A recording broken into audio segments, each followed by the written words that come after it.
जो है उसकी मृत्यु तो हो सकती है ना, ये तो अटल है, ये सत्य है।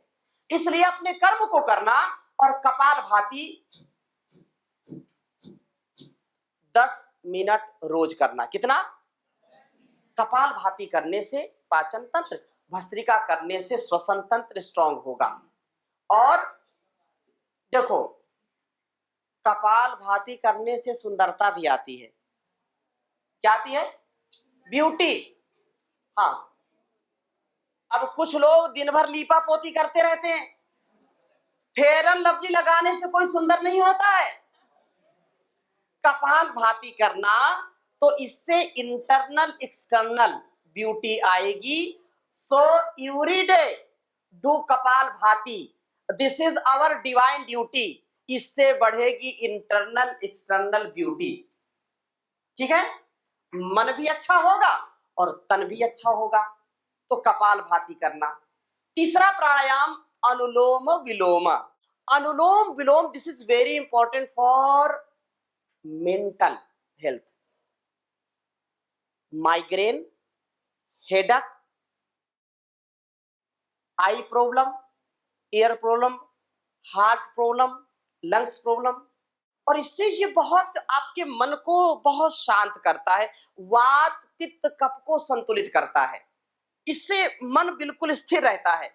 और परम पूज्य स्वामी जी महाराज ने योग को घर घर पहुंचाने के साथ साथ आचरण की शुद्धि, संस्कार हमारा अच्छा हो, हर परिवार में हर बच्चे को, हर माता पिता को उसका कर्तव्य सुनिश्चित हो, और अपने भारतीय होने पर, अपने इस संस्कृति पर हमको गौरव हो। इसलिए भी अध्यात्म के साथ जीवन को जीना, योग, आयुर्वेद, ऋषि परंपरा को आत्मसात करना, ये हमारा सबसे बड़ा सौभाग्य है। इसलिए याद रखना, ये आज का जो सेशन है ना, ये आपको जगाने के लिए है, आपको समझाने के लिए है। आपके सभी गुरुजनों ने यहाँ पर जो है ये अनुष्ठान करवाया है, तो आज से आपके जीवन में उतरना चाहिए। ठीक है ना। चौथा प्राणायाम भ्रामरी। अब देखो, इसको करने के लिए ये 3 अंगुलियों को ऐसे आंखों पर रखा, एक अंगुली को माथे पर रखा, अंगूठे से कान को ऐसे बंद कर दिया, और भौरे की तरीके ऐसे गहरे श्वास भर करके ऐसे 3 बार। पहले देखो, ये इसको भ्रामरी कहते हैं। क्या कहते हैं? 3 बार इसको किया, फिर आंखें बंद रहें और हाथों को ऐसे नीचे रख करके 3 बार ओम। इसको उद्गीत प्राणायाम कहते हैं। क्या कहते हैं? तो उद्गीत प्राणायाम 3 बार करना है, और फिर रिलैक्स हो जाना है, बिल्कुल मन को शांत करते हुए प्रणव का ध्यान प्राणायाम। तो इससे आपके मस्तिष्क का विकास होता है। आपके पूरे शरीर में जो एक तरंग है ना, वो पूरी तरंग इतनी एनर्जेटिक आपको करेगी, इतना मन को शांत करेगी, कभी ब्रेन स्ट्रोक नहीं होगा, और ब्लड सर्कुलेशन अच्छा रहेगा, एक दिव्यता का अनुभव होगा, फाइन एंड डिवाइन लाइफ होगी, हैप्पीनेस लाइफ होगी, पीसफुल माइंड रहेगा, ठंडा ठंडा कूल कूल रहेगा। क्या रहेगा? हाँ, अनुकूल प्रतिकूल परिस्थिति में भी हमारा मन शांत रहता है। तो आइए, इससे स्मृति शक्ति भी बढ़ती है, मेमोरी पावर बढ़ेगा। एक बार जो याद कर लिया वो भूलेगा नहीं, एक बार कुछ बता दिया तो आप उसको जल्दी याद कर लेंगे। इतना इससे आपका रिजल्ट भी 100% रहेगा। तो 3 बार से 5 बार 11 बार तक इसको कर सकते हैं, और ये बहुत बड़ी कला है, बहुत बड़ा ये अनुष्ठान है। पतंजलि योग पीठ के माध्यम से योग, आयुर्वेद, स्वदेशी, भारतीय चिकित्सा और भारतीय शिक्षा बोर्ड, आपको जानकारी होनी चाहिए कि दुनिया में ऐसा कोई संस्थान नहीं है जहां पर 500 से ज्यादा वैज्ञानिक, कितने? प्राइवेट सेक्टर में 500 से ज्यादा वैज्ञानिक योग आयुर्वेद पर रिसर्च करके पूरी दुनिया को योग और आयुर्वेद का गौरव क्या है उसको बता रहे हैं। स्वामी जी महाराज ही कर सकते, इसलिए जोरदार अभिनंदन करें। स्वयं पतंजलि रिसर्च फाउंडेशन का उद्घाटन देश के माननीय यशस्वी प्रधानमंत्री मोदी जी ने उसका उद्घाटन किया था। आपको गौरव होना चाहिए कि Patanjali food and herbal park पूरे एशिया का इतना बड़ा फूड हर्बल पार्क है कि कहीं नहीं है, और 500 से लेकर के 800 और एक हजार टन की बात मैं करूं, 800 से लेकर के हजार टन तक प्रतिदिन आंवले का जूस निकलता हो, संतरे का जूस निकलता हो, दुनिया में कहीं नहीं है, वो पतंजलि में है। इसलिए इसका भी गौरव होना चाहिए। किसानों को समृद्धि देने का काम, लाखों लाखों किसानों को विष मुक्त खेती करने का प्रशिक्षण देना, और चिकित्सा के क्षेत्र में वेलनेस, जहां पर नेचुरोपैथी, जहां पर योग, जहां पर आयुर्वेद, जहां पर अपनी सैकड़ों प्रकार की 200 से ज्यादा प्रकार की थेरेपी दी जाती है, वो पतंजलि वेलनेस है।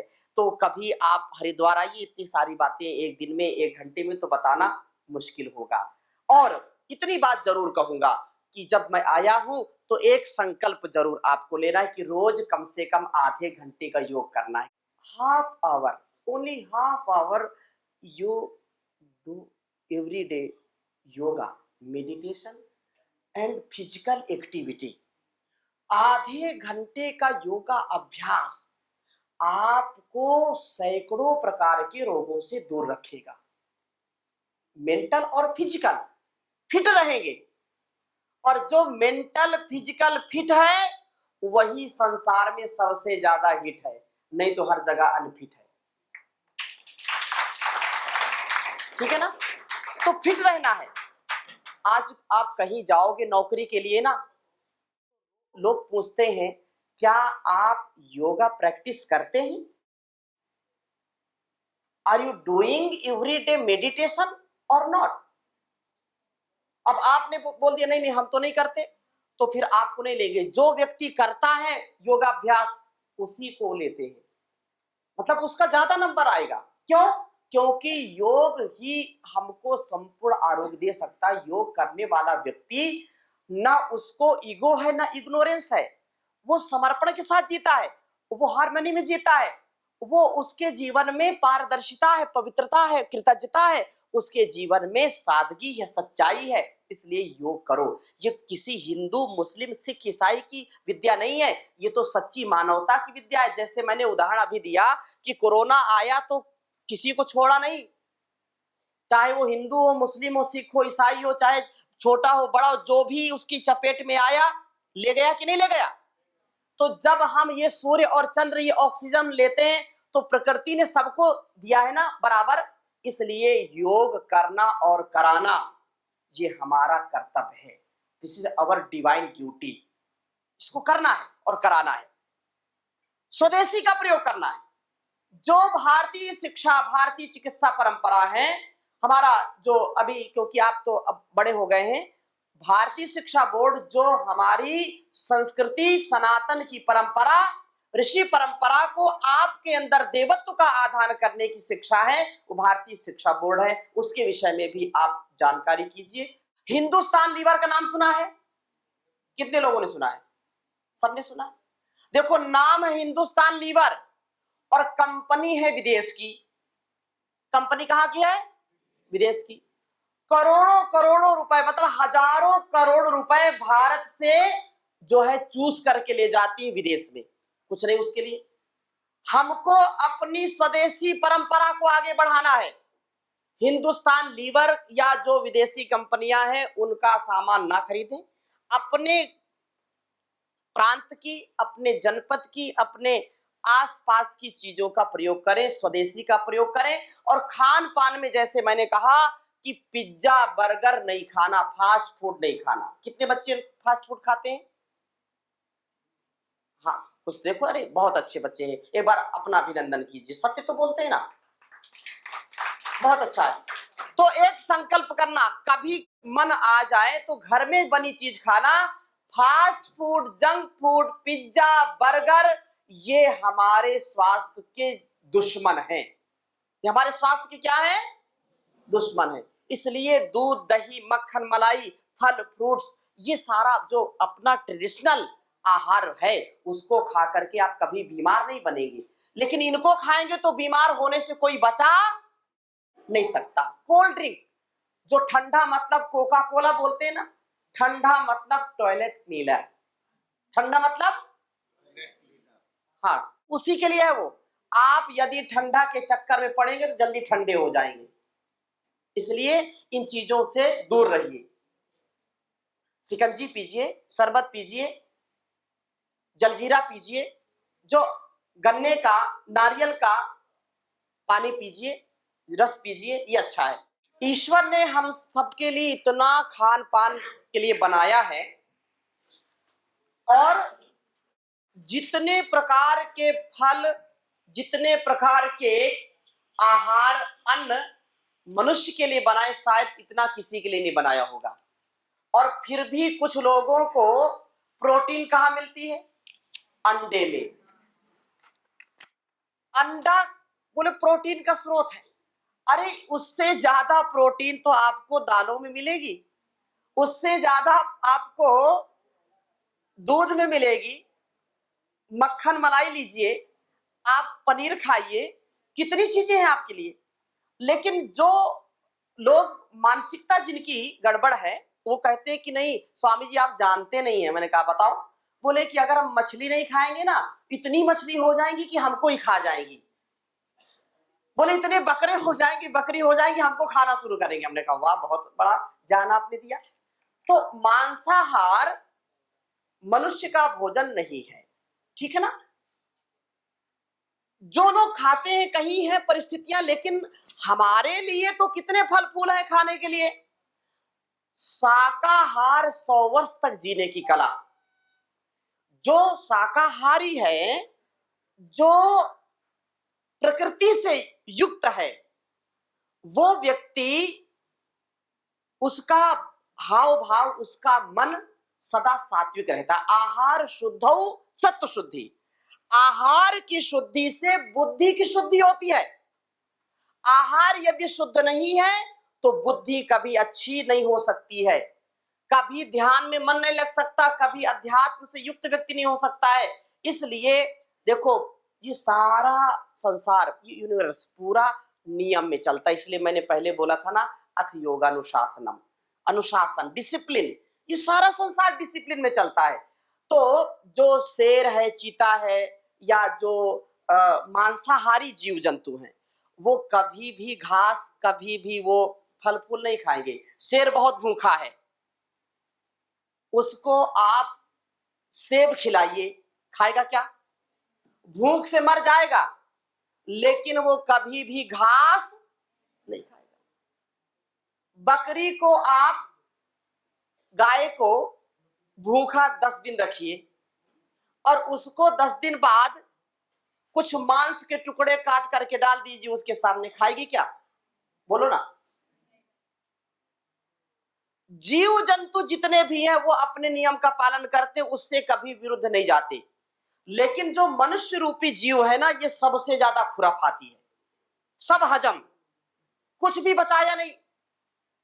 हम लोग तो भी ठीक है। यहाँ चाइना ने तो कमाल ही कर दिया, चलते फिरते सांपों को खा जाना, मेढक को खा जाना, चबा जाना है। और भी मैं क्या बताऊं, इतनी स्थिति खराब है देश और दुनिया की। ये हमारा भोजन नहीं है। और एक बात आपको बता देता हूं, पूरी दुनिया, क्या कहा? पूरी दुनिया अब भारतवर्ष के ओर देख रही है। और अमेरिका हो, चाइना हो, जापान हो, वो लोग कहते हैं कि Indian food is the complete food. Bharatvarsh के हर घर में जो तरकारी, जो भाजी, जो साग सब्जी है, जो दाल है, दूध है, मक्खन मलाई है, ये सबसे ज्यादा हमारे शरीर को अच्छा बनाने के लिए है। इससे अच्छा कोई फूड नहीं हो सकता है। हम उनकी नकल कर रहे हैं, वो हमारी नकल कर रहे हैं। कर रहे हैं कि नहीं कर रहे? अगर मैं आपसे पूछूं, जितने सब बुद्धिमान लोग बैठे हैं, आज से 20 साल पहले किसी ने पिज्जा सुना था क्या? बोलो ना। आप तो बड़े हैं सबसे, पिज्जा सुना था, बर्गर सुना था, नहीं सुना था ना, मोमोज सुना था, नहीं सुना था ना। ये सब कहां से आया? ये सब विदेशी भोजन आया कि नहीं आया? अब गांव गांव में चाइनीज फूड, चाउमीन है, चाइनीज स्नैक्स। अच्छा, मैं तो पूरा देश घूमता हूं, हर शहर में कहीं ना कहीं एक जो है कॉर्नर मिलता है, उसमें लिखा होता है चटोरा कॉर्नर। क्या बताया? चटोरा और चटोरी बन गए। ये 2 इंच की जुबान के लिए पता नहीं क्या क्या खा जाते हैं। और जो, इसीलिए मैंने उदाहरण दिया कि मेरठ में, मेरठ जानते हैं सभी, मेरठ है उत्तर प्रदेश में, 1857 की जो आजादी का शंखनाद हुआ था वहां से हुआ था, है ना। मंगल पांडे का नाम सुना है ना? हाँ, तो वहां से शुरू हुआ था। वहां के वैज्ञानिकों ने रिसर्च किया कि जो पिज्जा ज्यादा खाता है, जो ज्यादा चाइनीज या जो विदेशी जो ये ऐसी जो है तले भुने चीज खाते हैं, उनको जल्दी कैंसर होता है, उनकी इम्यूनिटी बिल्कुल डैमेज हो जाती है, रोग प्रतिरोधक सामर्थ्य क्षीण हो जाता है, वो नपुंसक हो जाते हैं। मैं डराने नहीं आया, आपको बताने आया हूं, आपको समझिए इस बात को, याद रखना। आप देखिए युवाओं में, युवतियों में क्या स्थिति है, इसलिए इस चीज को समझिए कि कोई भी आहार हम खाएं तो उसको 100 बार विचार करके खाना, क्या मेरे लिए अच्छा है, क्या अच्छा नहीं है। तो जो मांसाहार की बात आई है, हमारे लिए इतना भगवान ने खुद बना रखा है, तो मांस मछली अंडा खाने की जरूरत ही नहीं है, है? इसलिए अगर आप सात्विक आहार लेंगे, जो पूर्व के देश हैं, पश्चिमी देश जो हैं, वो पश्चिमी देश अपने घर में, अपने आंगन में, अपने छत में फल फूल उगा रहे हैं, उगा रहे हैं कि नहीं? वो किचन गार्डनिंग कर रहे हैं, वो अपने उगाए हुए फल को, सब्जियों को खा रहे हैं। और हम क्या खा रहे हैं? पिज्जा खा रहे हैं, हम कोल्ड ड्रिंक पी रहे हैं, वो पी रहे हैं। अब मैं, क्योंकि पतंजलि योग पीठ में तो पूरे देश दुनिया के लोग आते हैं, वो खान पान पर इतना कंट्रोल रखते हैं कि अपने साथ भोजन लेकर के चलते हैं। अभी एक जो है एकांता नाम उसका है, वो 12 वर्ष से हमारे से जुड़ी हुई है, 12 क्या 25 वर्ष लगभग हो गए होंगे।